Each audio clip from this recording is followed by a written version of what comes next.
छात्रों, हमने आत्मपरिचय कविता के बारे में पहले भाग में पढ़ा था। इस कविता के दो भाग हैं।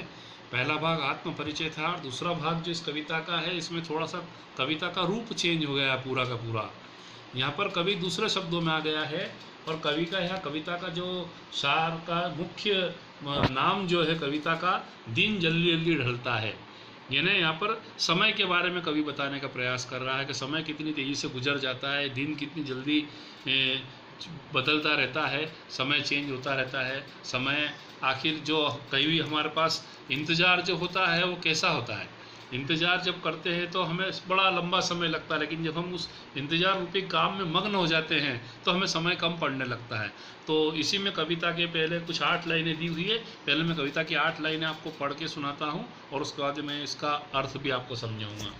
खो जाए ना पथ में रात कहीं, मंजिल भी तो है दूर नहीं। यह सोच थका दिन का पंथी भी जल्दी जल्दी चलता है, दिन जल्दी जल्दी ढलता है। बच्चे प्रत्याशा में होंगे, नीडों से झांक रहे होंगे।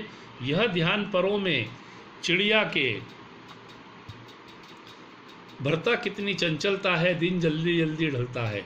मुझसे मिलने को कौन है विकल, मैं हूँ किसके हित चंचल। यह प्रश्न शिथिल करता पद को भरता उर में विहलता है, दिन जल्दी जल्दी ढलता है। मतलब यहाँ पर कवि अपने लिए और परिंदों के लिए, दोनों के लिए तुलना करने का प्रयास कर रहा है कि दिन हो न जाए पथ में रात कहीं। मतलब कवि कह रहा है कि जब रास्ता हमारा काटने का होता है, चलने का होता है, तो ऐसा ना हो कि मैं संध्या काल हो रहा है और मैं देर से अपने घर पर पहुंच चुके, अंधेरा नहीं हो जाए। पक्षी के लिए भी बात कर रहा है कि पक्षी के भी छोटे छोटे बच्चे जो होते हैं अपने नीडों में, घोंसलों में बैठे हुए होते हैं और दिन भर उनके चिड़ियाएँ जो होती है, उनके माता पिता जो होते हैं वो दाना ढूंढने के लिए जाते हैं और उनको दाना ढूंढ ढूंढ कर लाते हैं। लेकिन जैसे जैसे अंधकार होता है, पक्षी के मन में, उनके बच्चों के मन में एक अजीब सा भय उत्पन्न होता है। माता पिता के बिना उन्हें डर लगता है, तो बच्चे माता पिता के बारे में सोचते हैं और माता पिता बच्चों के बारे में सोचते हैं कि यह सोच थका दिन का पंथी भी जल्दी जल्दी चलता है, दिन जल्दी जल्दी ढलता है। और इसी कारण से पक्षी या पंथी जो है वो जल्दी जल्दी घर पहुंचने का प्रयास करता है, क्योंकि उसे अपने बच्चों की याद सता रही है, उसे अपने परिवार की चिंता है। और बच्चे प्रत्याशा में झांक रहे होंगे नीडों से बाहर। और इसी प्रकार छोटे बच्चे जो घोंसले में हैं वो नीडों से बाहर झांकते हैं। वो बड़े डरावने माहौल लगता है, अंधकार होता है, तो कहीं ऐसा ना उनका कोई शिकार कर ले, उनके साथ कोई दुर्घटना हो जाए। वो माँ बाप को लगातार बाहर निकल कर देखने का प्रयास करते हैं और इसी तनाव में माता पिता के पंख तेज़ी से फड़फड़ाने लगते हैं और तेज़ी से अपने घोंसले की ओर पहुँचने का वो प्रयास करते हैं। यह ध्यान परों में चिड़ियों के भरता कितनी चंचलता है, दिन जल्दी ढलता है।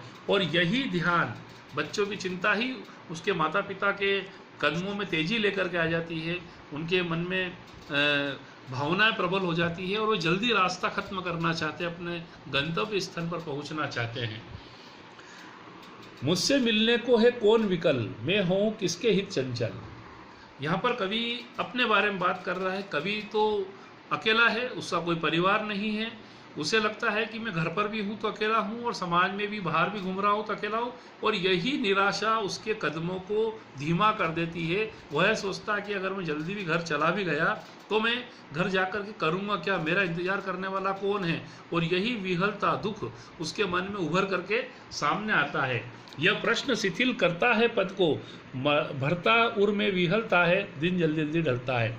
और यही प्रश्न कवि को चिंतित करता है, परेशान करता है कि जिनके परिवार या समाज या घर है, उन्हें तो अपने परिवार और समाज का जीवन जीने के लिए कोई ना कोई एक साधन दिख रहा है कि जिसके लिए वे जिए और जीवन को आगे बढ़ाए और कुछ ना कुछ कर। लेकिन कवि के मन में ऐसा कुछ है ही नहीं, कवि के परिवार नहीं है, कवि का अपना कोई नहीं है और इसी दुख में वो दुखी हो जाता है। और उसके जो तेज कदम जो घर जाने की ओर होते हैं वे धीमे हो जाते हैं और वो घर तक पहुँचने में समय लेने लगता है। इस प्रकार कविता का जो मूल नाम है दिन जल्दी जल्दी ढलता है, तो उन्हीं के लिए है जो जीवन जीना चाहते हैं, जो जीवन संघर्ष करना चाहते हैं, लेकिन जिसके जीवन में कोई उमंग ही ना हो। उसके लिए जीवन का समय जो है तेज़ी से नहीं गुजरता है, नहीं ढलता। उसके लिए सुबह शाम और रात्रि हमेशा एक समान ही होती है।